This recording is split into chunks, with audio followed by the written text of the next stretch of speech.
Hello, my name is Daniel McKinley, and I just wanted to show a quick prototype to the viewers who wanted to see how this worked. I Right now I have some mini playing cards right here. There's 36 altogether. They're the numbers 1 through 5, one of each suit, and they were mixed up at random, and then the top of each rows were flipped face up.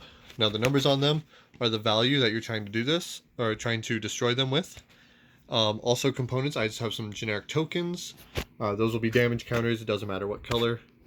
This token, which faces one of the rows, and you'll be rotating this around. Think of this like, these are like asteroids going towards this, and this is a giant spaceship. Or space aliens, whatever. I also have a bag with 18 dice. There are 6 different colors of dice, and there are 3 of each in the bag. So, this is a push your luck solitaire game. And on your turn, game is played over a series of rounds. At the beginning of your turn, you pull a die out of the bag, roll it, and you can assign it to either blasting, so you're firing a laser from this space forward. In this case, it would be aiming at the 5, or you can use it to rotate. So I'd move him 4 spaces, either counter or clockwise. So 1, 2, 3, 4, or 1, 2, 3, 4. Either one would work. Now, the reason there is 3 of each color in there is this: since this is a push your luck game, you can only apply each color to either movement or firing laser. If you happen to pull the 3rd color from the bag of a single, like let's say the 3rd green, then you would bust and you would lose all your progress on the turn. So I'm going to do an example right here. Let's go ahead and try and damage this. Pull out another bag. I got a 4 black. That is now enough to destroy that. So I'm going to leave it there for now. But let's see if I can go cause some damage somewhere else.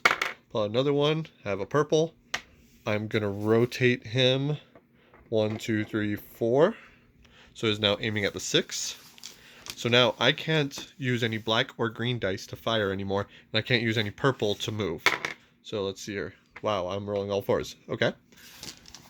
And I am actually doing this at random. So let's pull out another one. It is green, so I can only rotate him.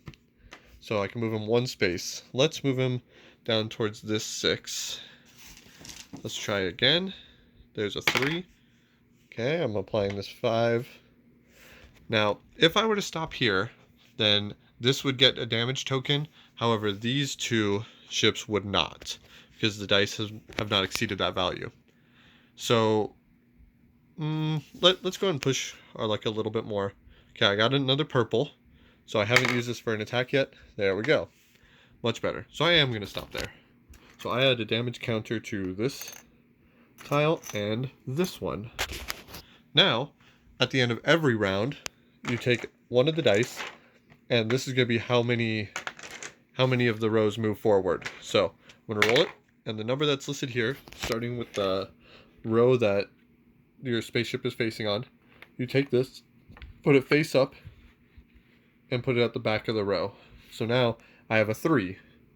Here's the second one, another 1, and here's the 3rd one, which is a 2.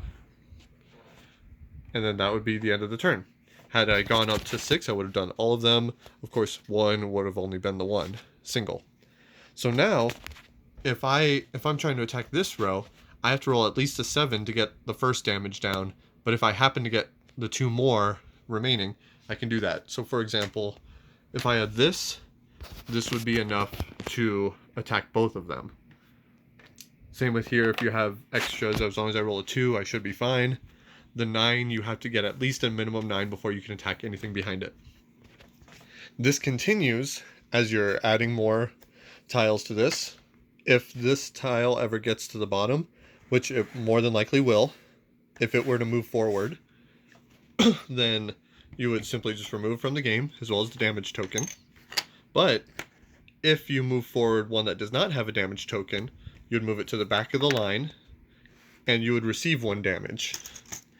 You're allowed a limit of 3 damage so far, and then you are trying to defend it. The game ends when either you get 3 damage, or you have destroyed all of the ships that are remaining. So that's the game. Tell me what you think, and thank you for watching.